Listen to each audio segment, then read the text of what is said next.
you and me.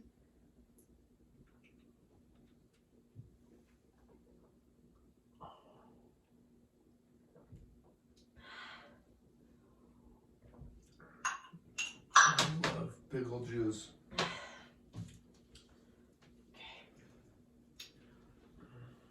Here we go. 3, 2, 1, motherfucker.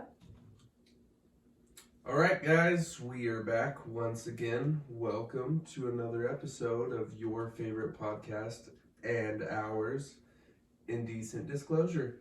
Welcome. I always feel like when we start talking, like initially as the intro comes on, I feel like I should be like a news podcast or newscaster or something, and I get in this voice where I'm like, "This is Indecent Disclosure, and now for tonight's news." It's cute. Right off the bat, I'm wondering if you've ever wondered if pickle juice is actually what colors Mountain Dew. Like, do you think they put pickle juice in Mountain Dew for the maybe. color? They just extract the color of pickle juice from Mountain Dew. Yeah. Seems legit. Yeah, Highly likely. Like the same color, pretty much. Yeah. No, we are coming off the backside of a pickleback after a tequila shot, so we're very familiar with the current color of pickle juice, and it's my favorite. Like, I'll even just take like a sip out of the jar every now and then. I'm like, I like it. We're those weirdos. Yeah, some people are like so avidly against it, but I love pickle juice. We could eat like a jar of pickles a week for Holly sure. loves pickles, yeah. When we go to the grocery store, if we don't have any, she'll just buy like 3 jars. We're like, we're gonna need them. Yeah, the store's not going anywhere though. Like 3 jars, that seems excessive. I'm an excessive But buyer. yeah, I mean, also I feel like when you're going to the grocery store, just stock up. Why not? Like, you know you're gonna use it eventually if you've got room for it. Just, you know. It's true. Like all you toilet paper hoarders out there. Yeah, weirdos. That's way weirder to me. It's funny, I've seen a bunch of people, like clients that have gone into their houses. They have hordes of it. And I'll be going to look at a project for them in remodel work, and I'll see just an entire closet is nothing but toilet paper. I'm like, you're crazy. You're crazy. Like, what are you gonna do with all that? You're not gonna buy toilet paper for the next 2 years, but yeah, that's wild. that's cool, I guess. Pickles back. Back again. Pickles back. I feel like Pickles is a good name for like an animal, like a cat. That is a very cute name. My cat Pickles. Yeah, Mr. I like Pickles. that. Mr. Pickles. It kind of also is like a serial killer cat's name, you know? Mr. Pickles. Okay, I could see that too. I could picture him coming through the door Mr. and being Pickles. like, "Hi, Mr. Pickles. How was your day?" Having like a whole conversation with him, and then murdering someone. And time to sip the beer. Well played, sir. Mm-hmm. So what are you most excited about for Hawaii? We're leaving in less than a week. Yeah, we got the 1 week countdown going on, so I'm stoked for that. Honestly, just the scenery is like, I appreciate it so much because it's so vastly different. Obviously, northern Arizona is like very mountain town, pine forest, so just the change of scenery is nice, but also the weather where you're like constantly shorts, tank top, flip-flops, and just the way the atmosphere feels on your skin, like it's just, you feel like you never need lotion. It's just like totally rejuvenating, and the sunshine, just the pure amount of sunshine that you get is always so refreshing. I think it's really interesting how the weather really affects our moods and our feelings. It's actually one thing that I did want to bring up is how seasonally we do have emotional changes that maybe we're not aware of, or we are aware of them, but like just this weekend, me and Holly got to go do a bunch of yard work and kind of spruce up the house and, you know, just some spring cleaning stuff, but it just feels so nice when you're out there in the sunshine. Like, you really enjoy it. Like, nobody wants to do that when the weather's windy or stormy, but when it's sunshine, you're like, hell yeah, and you feel good. When it's sunshiny.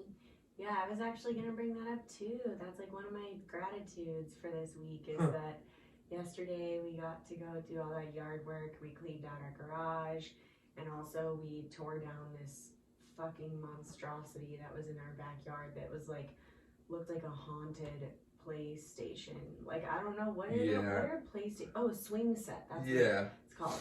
It was like I don't understand how it got to the point of degradation that it did. Like, I'm really confused. I'm like, is this thing 150 years old? Yeah, I don't know. Like, Somebody custom built like a full play set, swing set, kind of play, thing. set thing in the PlayStation. backyard, but it was all out of like just regular lumber and plywood, and it was never sealed or finished, and there was never a swing on it, so it It's just like a death station. yeah, it for kind of just children. looked like a bad thing. It was really It horrible. looked kind of dangerous. It's all crooked and leaning Yeah. to one side, and so we finally got to cut that down. Holly said that was the bane of her existence, so that was a big deal. Yeah, it really was, and it was a big deal also.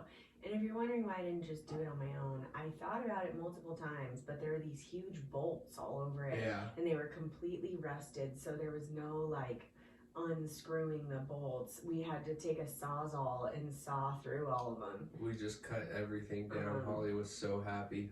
I was literally jumping for joy. Yeah. But yeah, that was super fun, and like we just danced around, and we got a lot done. It was just like such a beautiful day. I'm really grateful for all of that. And you're right, that seasonal stuff is real. Just also a couple days ago, Steven and I were talking about how I really do get seasonal depression. Mm-hmm. And I hate that because like it's that whole thing where when this weather gets nice, I kind of like forget how fucked up I felt for a few months. Yeah. And then every year as winter creeps back, I'm like, oh no. And then like as spring approaches again, I go, man, I've really been in a slump. But like while I'm in it, I know that I'm there and I'm aware of that. But I guess I kind of feel like, well, I'm doing all I can do besides taking medication to like make myself happy. And so yeah, ideally sometime in the near future, whenever we can afford it, we'll get a second home somewhere that we can winter and not be in the fucking winter. Yep. So I enjoy the winter here a lot. I don't mind it too much. It doesn't really, I think, affect me too much. Like, nobody obviously is working on exterior home renovations or wanting to do yard work in the winter. It just doesn't happen. So there's definitely a lull, but it doesn't affect me so much. But I definitely notice that I do feel a lot better when you wake up and the sun is up super early. Yeah. And by the time you even step outside, it's already warming up in the morning. Like, it definitely makes things easier. So we're Also, definitely taking advantage of that. I think it'll make it easier on you. Like, I think it will, not that, my seasonal depression, like, has ever hindered the happiness in our relationship. But I have a strong feeling that, like, when we get to be together in a place that's, I don't get that, you're going to be like, holy shit, this is a whole new woman. She's like that. She's her summer self year round. I just think it's going to be so great. Like, I'm really ready for that. I think there's a reason who that people who live on islands full time are very happy. Sunshine, good atmosphere, just a general positivity in the air. Like, it's definitely a way of life that I resonate with. But I don't know, being rooted in Flagstaff, I don't want to ever leave permanently, but I would definitely spend parts of the year elsewhere. If we could spend 3 months, like that would November, do it for me for December, sure. January, in another warmer place, I'd be super down. I'd be like, cool, bag's already packed, in June. Like, ready. It's coming again. It's coming. We better scoot on out of here before I gain 20 pounds and feel like shit again. And then have to deal with the cycle all over again. Seasonal depression, that bitch. That bitch. What a dick. Well, I would say for Hawaii, I'm most excited about seeing my brother, for sure. We're going to do like some spiritual ceremonies with him, and he's already kind of got that lined out, and so that's really exciting. We're going to do some journeys with him, and then that, and just like being in the ocean. I feel like I have missed Mama Ocean so much, and there's something unbelievably healing that I can't really compare to anything else in life. in the ocean. It's definitely a feeling when you feel at home in a place and connected to your surroundings and kind of at peace with everything, and you can just let go and just be present and appreciate your surroundings. Man, that floating in the ocean water. I can picture it now. Well, a place like Kauai like, just oh has so much to offer and so much to take in. It's just So it's so magical. rejuvenating. Absolutely. I'm looking forward to trying to surf again too. That'll be fun. Every time we've gone to like California or the last time we went to Hawaii, I've always tried to surf, but it doesn't. I guess it hasn't clicked yet. Like it's so tough because a lot of, even people who like regularly surf, there's a lot of days where you maybe only get 1 or 2 good waves. That's true, and I just beat myself to death trying the whole time because it's like, when am I gonna get to try this again? Like I'm decent at wakeboarding, and I've always kind of been into sports and been somewhat athletic, but surfing's like a whole another ball game. You're playing with Mother Nature on that one. I think it's always funny to think about the first surfers, like, what were you thinking? Right, what were you doing? How did that pan out? Like, I just want to put this board in the water. I don't know why. Yeah. But I feel like it'll be fun. Well, I also might die. It's crazy to me because it's you're kind of taming a force of nature, or at least working cohesively with it enough to kind of control yourself fully immersed in it. And so that's kind of what's like crazy to me, is that like there's like with wakeboarding, you have the wake from the boat that is a constant, and the force of the boat forward, which is a constant, and so you can control and kind of gauge your situation around that based on working with a constant, to whereas the ocean is never constant. It's always variables, just 100%. Sure. Each wave is different. The tides are always changing, the swells are always changing, and so it's like super crazy to go out there and have that ability and that instinct and how to work with that. So I've always wanted to like have it click and be like, hell yeah, I caught a wave, but it hasn't really like I've kind of been able to stand up, but I feel like I haven't actually really ridden a wave, and I've tried for like 8 hours, at a time for an entire day, where you're just dead, like blistered from the sun and just totally burnt. But it's super worth it. I feel like I'll hopefully pick it up this time. You're gonna get it. I'm gonna do it too, and it'll be really fun. I'm excited also. I think I just need to get a bigger board, because I think each time I get like a smaller, or I've tried and somebody's like, hey, you can use this board, I'm like, sure, I'll try it, but it's not ideal. Like, you definitely have the right equipment. Equipment makes a big difference. And when you're learning, like, I do think it's probably best, even though I shouldn't say that it's embarrassing, but I do find myself being like kind of embarrassed to carry around that huge foam board. But at the same time, when you're learning, like, that's kind of the best way to learn. Yeah, you gotta start somewhere. I don't really care if people judge me. I'm like, come to the mountains and snowboard, man. I'll show you how it's done. Like, you're like, literally try any other sport, and I will be there. No, I'll rip on, like, newbies that are snowboarding up at the mountain. When you see them, you gotta have a good laugh and be like, but also it's like, I've been there, but look at this Yahoo kind of thing.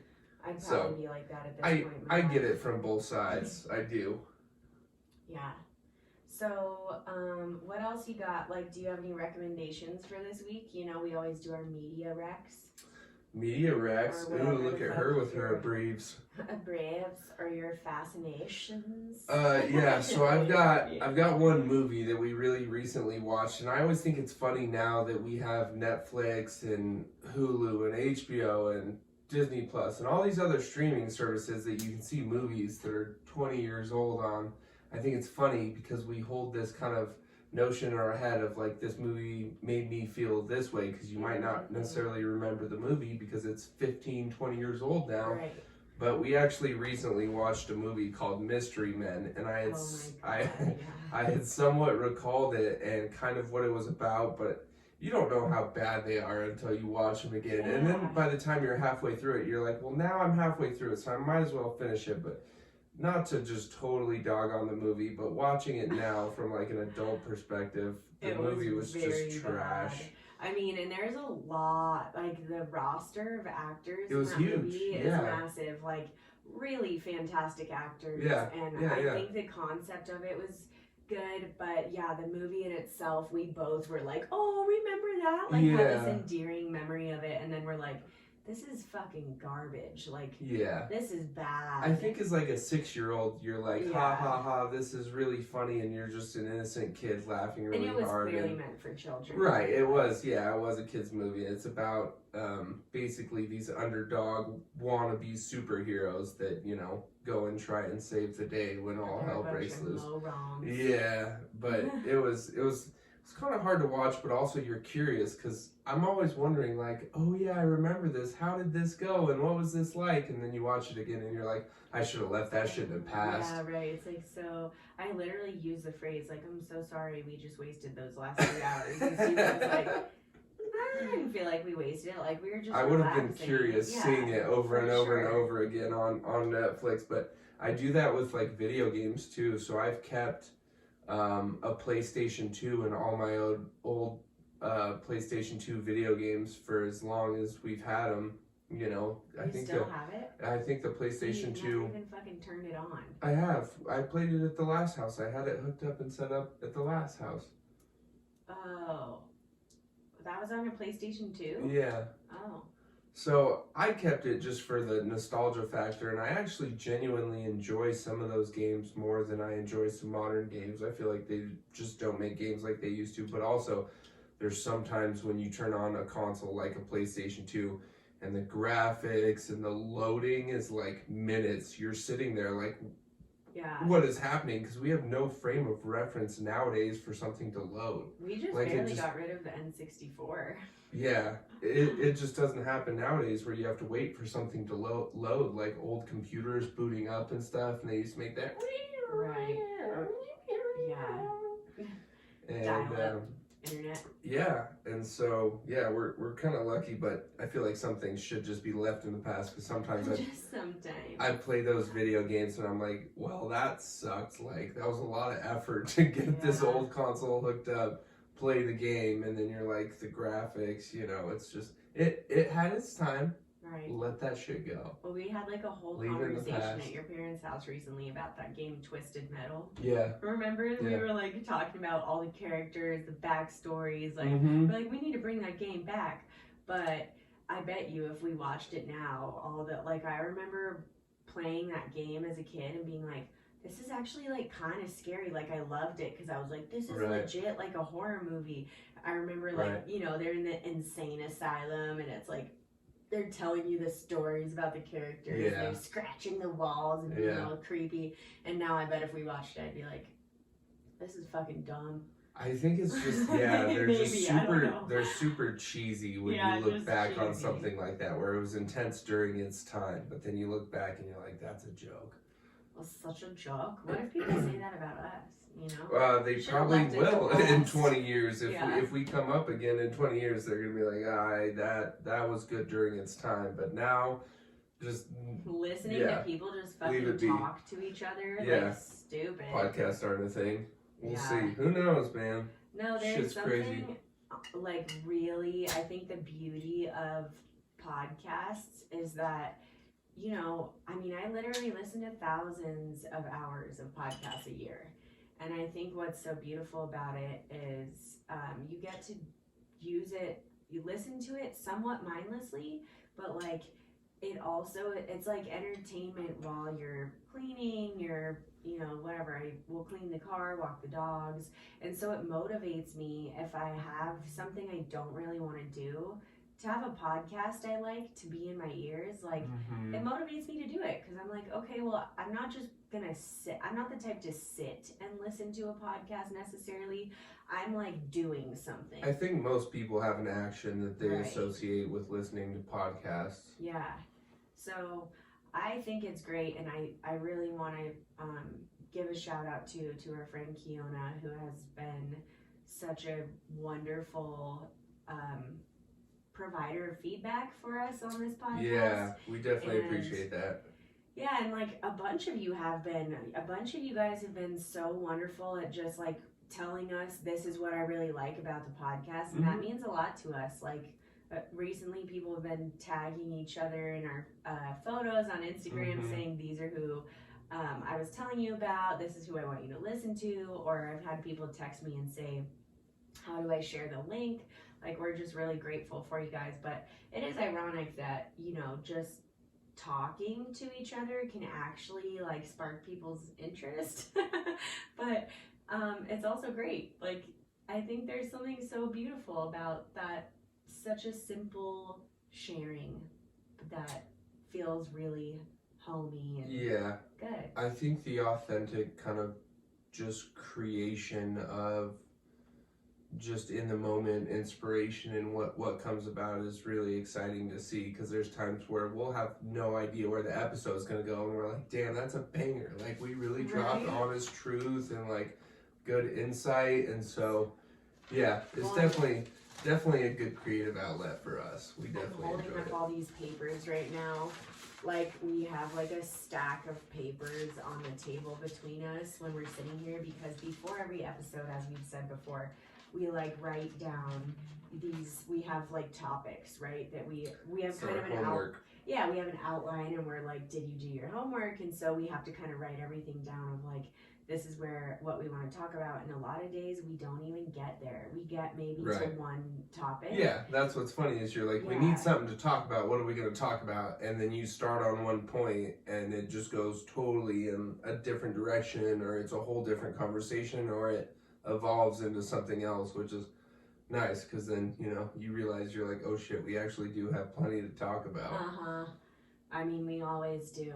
It's kind of hard in the moment. You feel like there's pressure at first when you start to get on and you're like, fuck, what are we going to do? We don't have anything. You start talking and you're like, wow, an hour and a half has gone by. That was a great episode. Yeah, it's also like, I mean, this probably wouldn't work for everyone, but I feel like this is a form of like couples therapy for us. Because we get to just like be fully devoted to speaking to each other, no phones, no anything, and we're really good at that anyway. But like, it definitely has felt that when we're on this platform, there have been times where we've had such eloquent conversations that I don't know that we would have gotten like that deep into on our own without just being like, okay, well, like cutting it short kind of thing. And I love it. Like, I love this space that we get to discuss some deep shit, laugh, like really just be there with each other. And yeah, that reminds me too that that's something I wanted to bring up today, which another like big gratitude I have is just how much love you express to me all the time. All the time. All the time. It's true. And our friend the other day, who's like in her 50s, was like, that's real. She was listening to it with me and she was like, why are you praising him so much? That's kind of weird. And I was like, I thought she like was weirded out by it in a negative way. I was like, well, I'm not kissing his ass. Like, I don't have any reason to do that. I'm telling him I love him and appreciate him because I do. And she was like, no, I guess it was just weird because it's weird to hear that from like such a young couple. That's people who are in relationships at your age don't typically like praise each other so avidly. Like, it just was really kind of mind-blowing for me to hear. And then the last couple weekends we've just had like such beautiful heart-to-hearts, and you know that it involved like some little bit of happy tears and stuff. It's just been, I like literally the first thought in my mind when I woke up this morning was, I don't know if I could possibly show him how much I love him. And like, there's part of me that feels like you're so good at being romantic, like without even trying.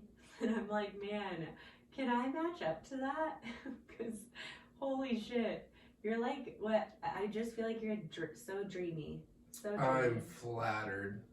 No, I do love that we establish a time and set aside and dedicate time to sitting down and having not only a podcast and a creative outlet for both of us, but time for us to just be together, like you said, with no phones, no interruption. It's us time. It's about us and, you know, creating what we want to create. So I do super appreciate that. But yeah, when we go out and party, it's kind of funny because we'll just be ending up the two people just talking in a corner by ourselves and ignoring the party. And people are like, aren't you guys fucking done yet? Like, haven't you gotten over it? And we're like, yeah, no, I mean, we're like making we're into out, it. Yeah. talking, hugging, crying. Get hot and like, heavy in the corner and lay shit out, reaffirm your feelings. I mean, it's a constant thing. Relationships are constant work and constantly choosing to put somebody first and make sure that they know that. And if you ever stop doing that, they might start feeling like you don't feel the same. Yeah.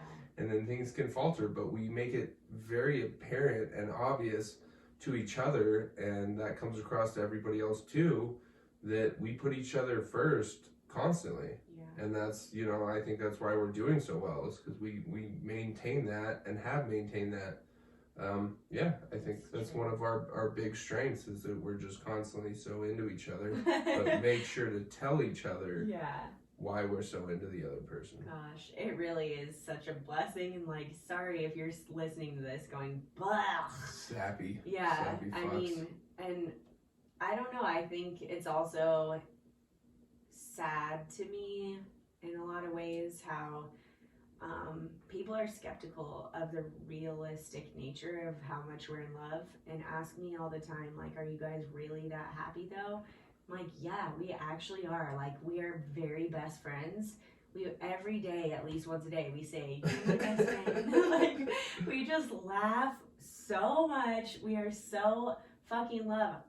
I don't think we could ever be more in love, but the funny thing is we keep getting more in love every day. And I think our thing is that we just know each other well enough to know the bounds of our relationship. We know our boundaries, we know our comfort levels with things, and we just play to our strengths, because everybody's relationships are very different. And so what works for us isn't going to work for the next couple, because they might be two totally different people. Like, if they show too much love and affection, the other person might be weirded out. Right. And so you just got to know your partner and what works for them, and that's what these discussions illuminate, is those boundaries, comfort zones, discomfort zones. And as long as you play to your strengths and give your partner what they want, I mean, they're going to give you what you want, if they can, if they know what to give you.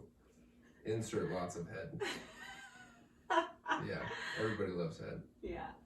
Yeah, no, you're right though. And it also does actually help in the bedroom too though, because if you're super open with each other all the time, then like what I think happens in a lot of relationships as time goes on is that, especially if you have kids, like, or you're just really busy, as time goes on in relationships, people often drift apart sexually. Mm-hmm. And it's not because they don't love each other. It's just that, like, that chemistry can kind of dissipate when you're tired and you're not putting the effort in.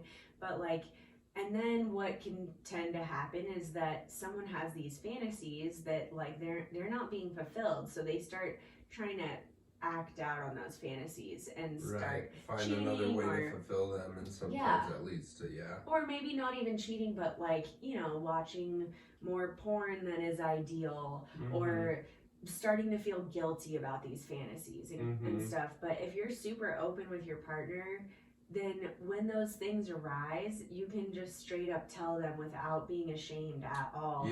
I want to explore this. And I feel like I'm super lucky, because you've always been so forthright with me about everything, to where you can tell me how you feel and then thus bring up how I feel about the situation, so we just figure it out right away as soon as it comes up. Because I think a lot of times people aren't necessarily open and comfortable talking about those things. Like sexually, or just about bedroom stuff, or somebody's feelings. But I think it's really important and necessary that you do those things, and it's hard and it feels like work and it can be kind of frightening and uncomfortable. But if you don't do that work, you will not reap the reward on the other side of that. Your partner can fulfill every one of your fantasies and needs, no matter what that may be, sexually, emotionally.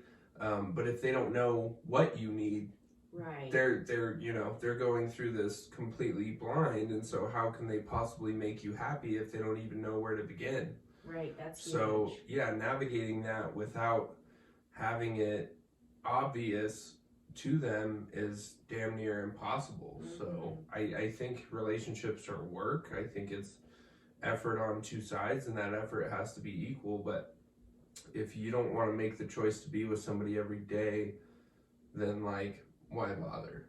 You know, Right. if you're making that choice, then step up to the plate and do the work and earn it, you know, and you'll be fully rewarded. You can have everything you could possibly want with anybody. Yeah, and we typically, I would say humans, as we, have this tendency to think like we expect things without asking for them. And then like, or we expect if we do ask for them, we're gonna get like backlash in whatever way. When the truth is like, well said. If you just ask your partner or tell your partner in a nice way, like, hey, I need you to go down on me more. I'm like, really, that turns me on. You're so good at it. Like, I want more of that. Typically, they're gonna be like, oh, fuck yeah. Like, they're not gonna be like, fine. Like, I would say for the most part, it's probably just that the person goes, I thought you weren't feeling sexual. So when something like that comes up, then they're gonna see opportunities to take advantage of, and then they can be like, this is a perfect opportunity for this. And then the other person's gonna be like, spur of the moment, he just took advantage of this opportunity, and now they're super fulfilled. So that can be with anything, but yeah, if they don't know, then they're just slowly gonna drift apart until they're like, there's just no connect there, and now we're super distant, and it sucks, and we don't get what we want out of the relationship. Because I really truly believe you can make any relationship work. Oh yeah. I mean, it takes sometimes it takes more work than others. Well, and it depends on the people, and obviously as long as nobody's abusive or there's no harm emotionally or physically in the relationship, I think you can make it work if you want to. If you like each other. If you want to. I'm not saying we can pair two blind people up and just say, here's a load of work to make this work, here you go. I was immediately not picturing anything bad. I was just picturing like dating, a few guys where I was like, you're just honestly fucking annoying. Like, I don't want to be around you. Some people are just not shit out of me. for each other. Where I was like, oh, you're so nice, but I somehow keep fantasizing about ripping your throat out. Like, weird. I don't think I could have. I would have been like the nagging bitch, or just not even nagging. I would have just been a bitch all the time. Like, you're irritated. Yes. Irritated. Well, and not but if any two people, but I think most relationships of people who found chemistry and found a spark, chemistry and found a spark, and who are together, they can choose to make it work, or they can choose to let it go. Yeah.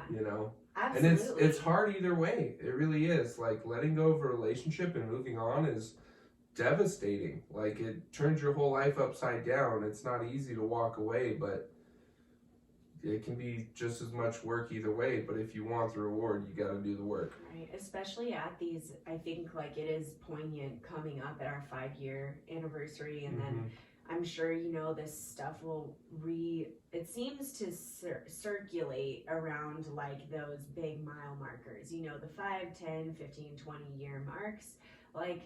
And I don't know if that's just human nature or what the cycle is of that, but it seems that relationships oftentimes, whether you're married or in a partnership, whatever, tend to like kind of hit points at the 5-year marks where you have to really dive in and big address decision. Things. Yep. And you're gonna keep going, or are we really not right, and maybe you're gonna start falling apart. Yeah. I feel like if you've made it to 5 years, you stand a great chance of having, the happily ever after relationship. Because if you can make it for a while, if you can make it that far, you can keep going for sure. Yeah, I wasn't, by the way. You know that. I'm in it. Don't you question me. You'll never leave me, because I'll find you. Hellstar. Man. We gotta remember, our references aren't gonna be. That was the wrong Missy, right? Yeah, that, and also Wedding Crashers. Yeah. Don't ever leave me, cause I'll find you. It's true. Yeah, I'm stoked to be with you. every day, I'm like, I'm a fucking broken record on here, but I think I'm just kind of blown away. Well, I'll be worried when you stop saying that, because as much as I know it and hear it from you, if I ever don't, I'm gonna be like, okay, we got a problem here. Something's wrong. Something wrong. Are you mad? Are you mad? She loves asking me that. Yeah. So, yeah, It's just my resting bitch face. I'm just stoked on us, and I'm like constantly blown away that we can be so happy and we got this lucky. And no, I don't think everyone maybe will have this healthy of a relationship, but I think you should strive for it. Just like none of us are. Well, you have to. But that's the thing, is like, look what we found. We know it's possible, and we prove it to ourselves every single day. And we're proving Everybody it to else you. can do the same thing. Yeah, like if you're not happy, if you're not at least close to this happy in a relationship, take a step back and evaluate what's going on. Because I know just from my own experience, like of going, well, guess this is how it's gonna go, like with other people and being unhappy. It hit a point, obviously, when in every relationship I was like, okay, well, I don't want this anymore. I would like to try to be happier in a relationship, but please just, if you're not there, like, don't get married, don't commit, don't fucking buy a house. Don't have a kid. Don't have a kid. Jesus Christ. Like, stop having children with people you don't know. People are having kids like they're popping Tic Tacs these days. Yeah, I'm it's like, crazy. So you've known this person for what, a couple months. You're like, we're kind of cool. Like, we're friends. We're hooking up. And then I get it if, like, whatever. I can't get into it. I'm just watching every single day new people getting pregnant, and like, if you're happy about it, fuck yeah. But if you're just doing it because you think it's the next move, like, please don't. Just like go visit a foreign country and travel by yourself. I do. I don't want to call anybody out and say, like, if you're not happy in your relationship, you need to get the fuck out. We're rude as shit on that. Sorry, we're pretty inconsiderate there. But if you're not happy in your relationship and you know you can't make it work, or you can't start to use different tools to try and benefit your relationship, like, go to couples therapy. Who cares? Like, do something. I just feel like there's always an excuse, and if you have an excuse, it's probably not right. Like, use the tools to make it work, or do the next best thing, because I can't imagine being in a relationship and not being fully happy. I just can't. I would not be in the relationship. But also I've been in relationships where towards the end of them I feel like I'm not happy, but I'm still in them because I'm obligated to be, because my life is built around that other person and built with them. And so it is super hard and uncomfortable, but also you got to realize you have your whole life ahead of you. I'm 26 right now. I'm gonna live at least at least 98 more years. So I've probably lived like maybe a quarter of my life thus far. Like, you just got to know there's, like, I'm gonna live 3 more whole lives that I've lived this far, but starting from this place. That's fucking crazy. It is. That's and insane. in the way of having kids, like, I think the reason I'm so critical, which I'm sorry if anyone out there is listening to this and taking offense to it, we clearly aren't speaking to anyone in particular. I think this is our opinion based on our relationship. Yeah, it's what worked for us and what we figured out. There is a validity, though, and, like, I find it to be an issue to have a child with someone when you don't know them for long, because how can you expect to build a really strong, healthy, and trusting and beautiful relationship that's you're cherishing each other if you have a kid before you can even do that? Like, and I think to set a great example for your child, like, you need to be in a relationship that is going to try to do everything possible to stay together. Right. And if you don't really know someone, like, you can wake up one day and find a topic of conversation that you're on polar opposite sides of and be like, what the fuck? I thought I felt you were this person, but now you're saying you're something different, which, and it just, it can happen, and that's why we haven't ever really wanted to have kids in our relationship because we want to get to know each other. We want to travel. We want to go experience each other and what we have to offer this relationship before we bring another human in on that. Oh man, yeah, we slept in pretty late today. My hangover is actually just now starting to go away, so wow, yeah, that's nice. But yeah, I mean, you have to test. You have to test your relationship and go to the extreme places that will really kind of show you how strong it is, or what you need to work on before you throw something like a kid into the mix. At least that's how I feel. Well, yeah, and the kid is going to, science says, like, when you have a child, they come before everything. Your brain chemistry literally changes. Yeah, you can't help it. Yeah. You will do anything to protect that child and to be with that child constantly, like, to better their life. Your life becomes their life. That's Priority the truth. Number one. And you can't help it. You can say, like, we're not going to be those people, but look, you can't help it. It doesn't mean that you've failed your relationship. It's fucking science, man. Yeah. Like, you're not sleeping, your sex drive is lower, postpartum depression in women and men is very typical. It's just like, you can, of course, assume that you're going to be fucking amazing and stellar, but like, the truth is, I think that kind of parenting is pretty rare. That like, everything's just dandy and you get to be in your relationship and hold like date nights once a week and like do all this beautiful. That's a very like rare I feel like thing. having children would just be fucking chaos. It is. I mean, and you can't help it. We've said before, like, we really respect all the parents out there that are holding it down for their kids and still living their lives. Like, that shit's unbelievable. Because huge amount we of keep respect. it together now, but like, I think any more responsibility and shit going on in our lives right now as we are would be like getting to be a little too much. Yeah. Like, we definitely ride and live life on the edge, but I'm happy with where we're at. Ride, bro. Oh yeah, It's no, true. we ride. We ride on the edge. Yeah, and we're not I just want to reiterate, we're not judging any of you for having kids. We just, I think, have this strongly formed opinion about it.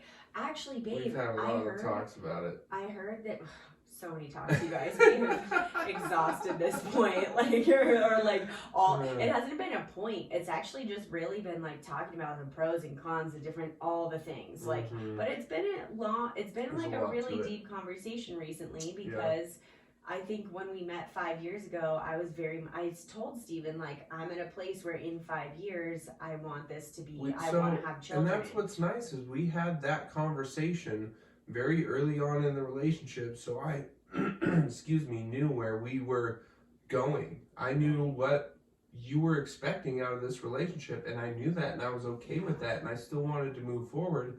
But as time goes on, you reevaluate things and you make alternate decisions, which is fine, but we discuss them as they come up, and that's why it's been a constant topic of conversation for us, is because we know as time goes on, our feelings towards different things change, but we're constantly addressing them and making a mutually based decision on these topics so that we're both comfortable and happy, and not one person is saying, oh, you're a different person than I thought you were, or you've changed, or this happened, But also, I'm really fucking easygoing. You are. I'm the most easygoing person, and I know that my life will be easier if I'm easygoing, because when you hold super tight onto these ideals and you can't have it exactly that way, you're just gonna lose, and like you can't control all these external situations. So I'm just like, whatever needs to happen, and that's what's gonna happen, and I'm gonna be okay with that.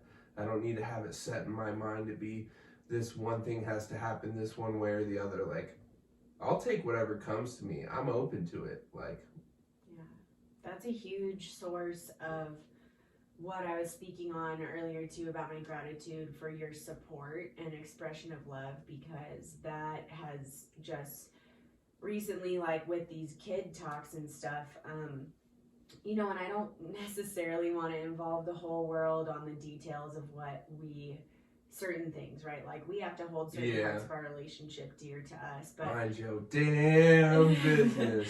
But there have been, like, on a general scope, like just so many talks about pregnancy, having kids, like what it's gonna We've be had like, the what kids could blah talk. blah blah. Yeah, Yeah.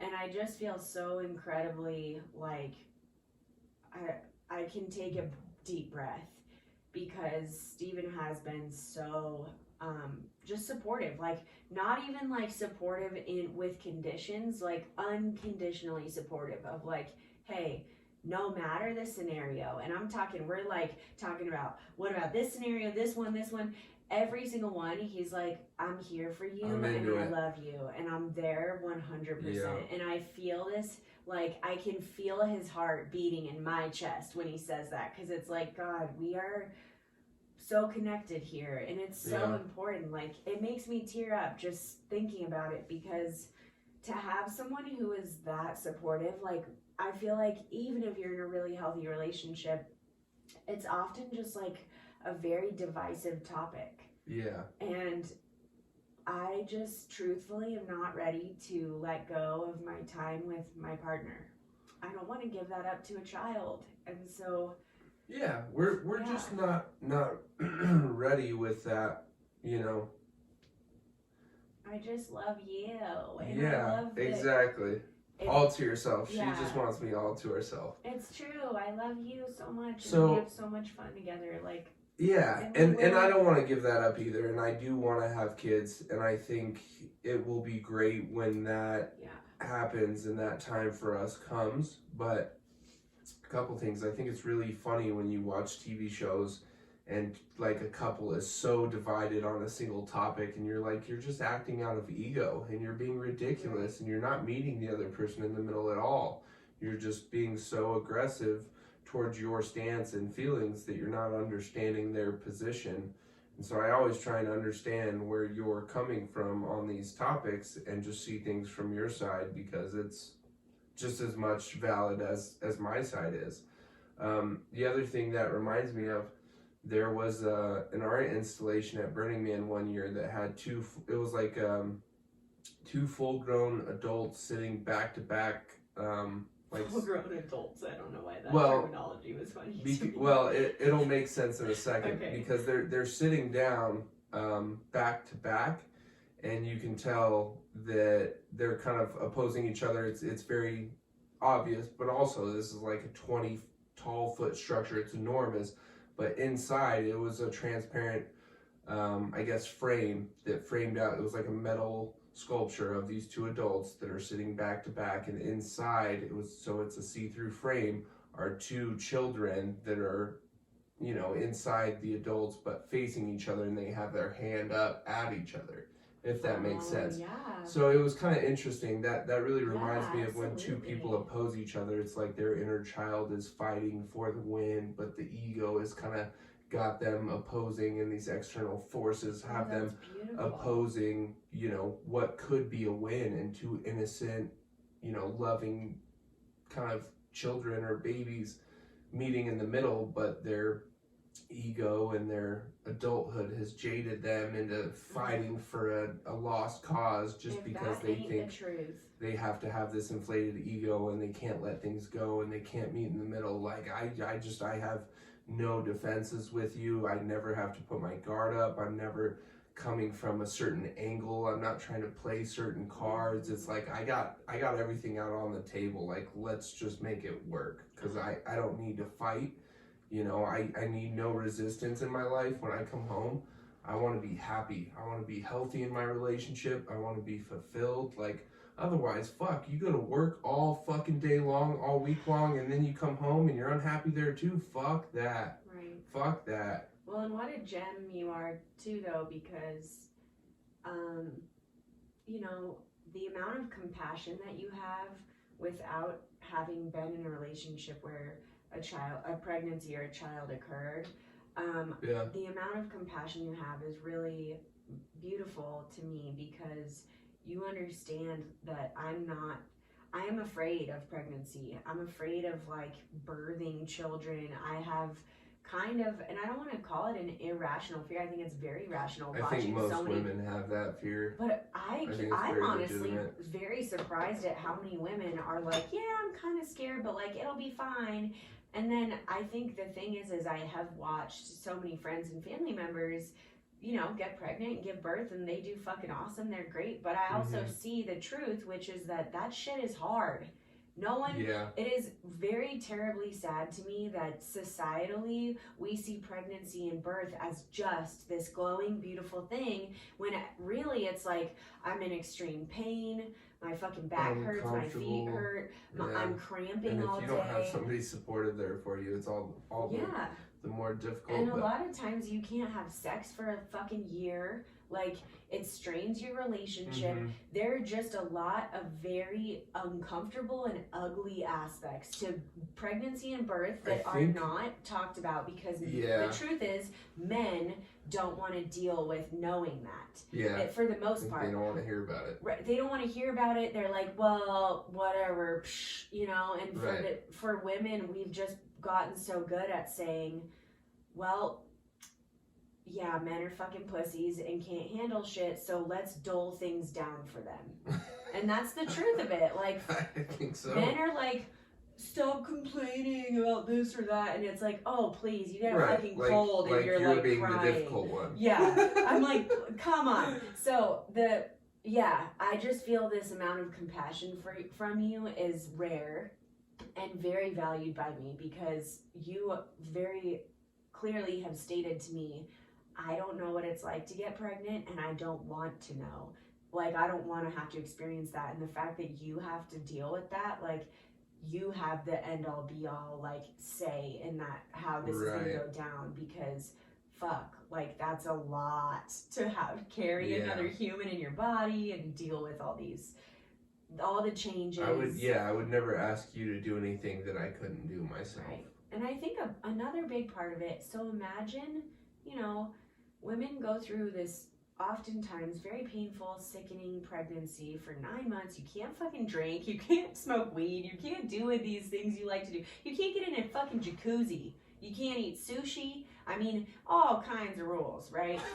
It's bullshit. Right. So then after that, I think something that is so difficult and plays into the postpartum is like, your body is forever changed. Whether you get back in shape or not, it's a lot harder than, you know, it's like we look at Kelly Ripa, for instance, this icon who's had, I think, 3 children with her hot ass husband, and she goes back to having a 6-pack. What people don't understand is that Kelly Ripa's body type is very much like, she's 90 pounds at her steady weight. So like, for her to get back to a 6-pack, cool. But like, for me, someone who's 150 pounds at, you know, like when I'm really in shape kind of thing, like, it's scary to think about, what's my body gonna do?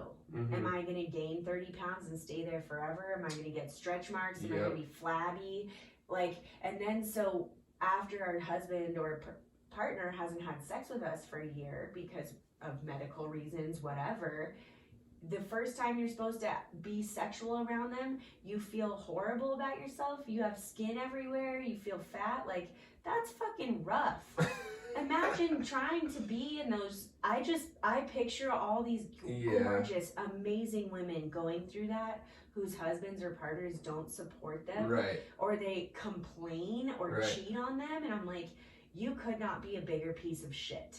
Well, this woman has literally carried a life. Yeah, it's a super legitimate fear when you're looking forward to all of this. And also, I heard something interesting from one of our friends who has had kids. They say that after all the pregnancy is over and you have the kid, all the excitement and enjoyment later on down the road literally makes you forget about all that. So your brain doesn't go back to that place when you're getting into that again. And so it's kind of like science, yeah, they said that they studied that, and that you literally forget all of the bad memories once you have a kid and are living with the kid. Yeah, your mind totally rejects all those memories and feelings, and you're just elsewhere in your head, and so when a pregnancy comes up again, you're like, oh yeah, this fucking thing again. Right. Like seasonal depression. You're like, oh fuck, here we Yeah, are again. exactly. You know. But you kind of forgot about it because life got good again. You felt back to yourself Right. for the most part. Right, and you're just excited, and the endorphins are going, and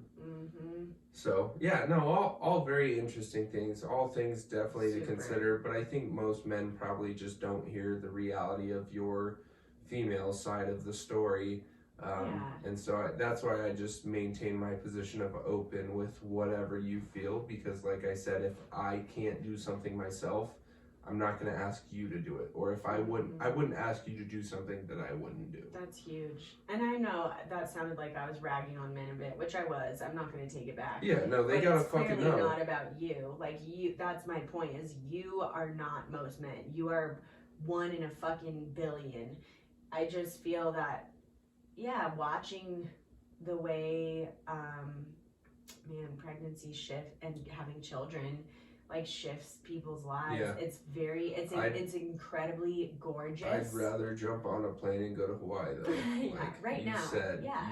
you love our sleeping in and our time together. I'm definitely in the same boat. And that's the thing, is we've just made sure to clarify all these things together so often, or when it comes up, or when our feelings change, so that we make sure that we're on the same page moving forward. And that's why we're going to fucking Hawaii, Right. baby. Yeah, baby. High five. High five. I love you so much, and I'm so grateful for all the fun we have and the talks we get to have and the love we experience. And yeah, one day, I know all of you are very excited to see the adorable ass babies we will make. We'll make some pretty kids. I know that's the truth. Like, but you know what they say, 2 hot people can sometimes have ugly kids. And vice versa. I will not play into that shit. I think we're pretty bound. I think we're bound to have some very beautiful children. I can't imagine they would really get any. Here's the other thing: there aren't really bad genes like on either side. No. You know, both of our lineage are pretty beautiful families. We got like good, healthy genes. We're not Mormon beauty or anything. Oh, actually, my family is Mormon down the line, a little bit. Yep. Oh, fun fact for you guys, just on that note, my aunt has gotten really into the whole family tree thing and researching everything. And this is a story for another time, because it turns out this tree got kind of complicated. And we just found things out. Scandal in the family. Yeah, there's some scandal in the family. So, like, what we thought I originally was, for instance, it's like, oh, well, you're actually only a small percentage of that. But we'll tell that story another time. Point is, I was very upset for a while because my aunt found out that one of our ancestors on her mother's side was like one of the pioneer Mormon women that like traveled with Joseph Smith across the country and stuff. And I was like, what the fuck? Really? Come on. Weird. I feel like the Mormon religion is so corrupt, and in a lot of ways, like, I immediately felt cringy and was like, I don't want to be part of that. And then I found out she wrote like fucking memoirs on her pioneer womanism, and you can tell she definitely, obviously, they didn't have sunscreen then, because this woman looked like Yzma from what's up, from The Emperor's New Groove. Just like holy wrinkles. But she's like on Google and shit because she was like such a prominent pioneer woman, and her name was Talitha Kumi Garlic. That's what I was looking for. I was waiting for you to let them know. Talitha Kumi Garlic. So they just fucking made their own names back then, didn't they? Yeah. I also find it hilarious. I'm like, so I've got the Mormons on one side, and then I'm Jewish on the other side. So to me, I'm like, you couldn't get any more different in that regard. Israeli Jew and pioneer Mormon woman. That's why I'm so hot, honestly, you guys. Apparently, that's if you guys combo. are looking to make some good-looking kids, just find your partner of one of those two sides, and you'll be good. Yes. It worked for Holly, I guess. Well, yeah, or in your way, people are always like, God, Steven is so beautiful.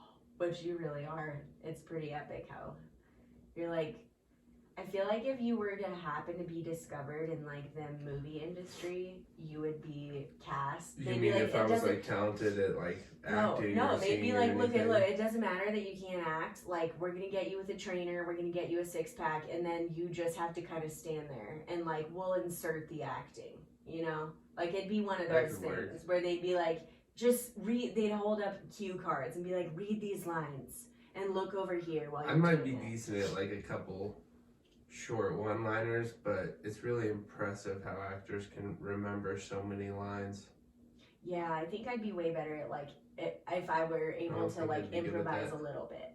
Yeah. Like if it was like, could I put my own spin on this monologue? Because then I could You really. would be that. I would. You know, probably, I see this, but like, it's not really me. It's not you really know, like my character. I'm more like over here, Yeah. so I'm just gonna try that. I think I would probably not even ask. I would just go for it, and then I would really. I would. Fuck I up the would whole be. scene. No. I'd be so good. Piss off the Let's- directors. Hey, let's be real. What would happen is that I would be so fucking good. They'd be like, okay, well, those weren't the lines, but you honestly killed it. Like. I love your confidence. I fully believe in you. Oh though, my I do. god. Thanks, babe. I I do know feel that you I could and maybe. us. You're so kind. I do feel I could maybe be a successful actor. That's I it. actually tried. We're ditching the podcast. We're gonna go Bye. act.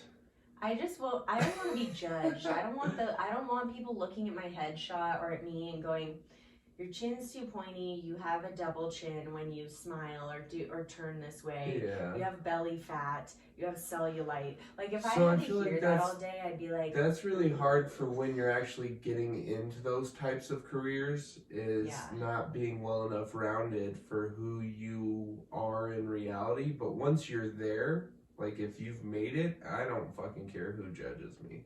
Like, no. And I also, really don't care. I would not. I mean, no wonder so many actors and actresses like become anorexic or whatever because they're like, you know, they're getting judged so hard. But I think the industry is being forced to change right now. Mm-hmm. And I think that coming in with extreme confidence, like as you are with your so-called flaws. A lot of people have found light in doing that because they're now a part of the minority population, which is now growing in popularity because of the people who are now speaking up on behalf of the ostracized characters out there. So also, like, real people are fucking more relatable. it's That's easier what's to always... appreciate somebody who's authentic and real and not just some big fake facade. Right, like, I mean, when you see someone on screen that you can't relate to at all, where you're like, this bitch is like a live Barbie doll, it makes you kind of, I feel that it makes me appreciate the character they're playing less, even if they're a good actor. Mm-hmm. Because I'm like, yeah, you got fake tits, fake ass, fake nose, fake lips, and also you're like, you can tell you have an eating disorder. And I don't want to, you know, perpetuate that by being a fan. I was a fan of you when you were just yourself, honey. Before the nose and the boobs and the butt. Yeah, or before whatever, like before you just not liking yourself, because then it shows. Where it's like, I kind of like myself now, but only because I had 4 producers tell me I look a lot better. Yeah, that shit's nuts. All right, well, we need to get some sleep. It's Sunday. We had a long night last night, fun one, but we were hungover all day, which hasn't happened in a while. So,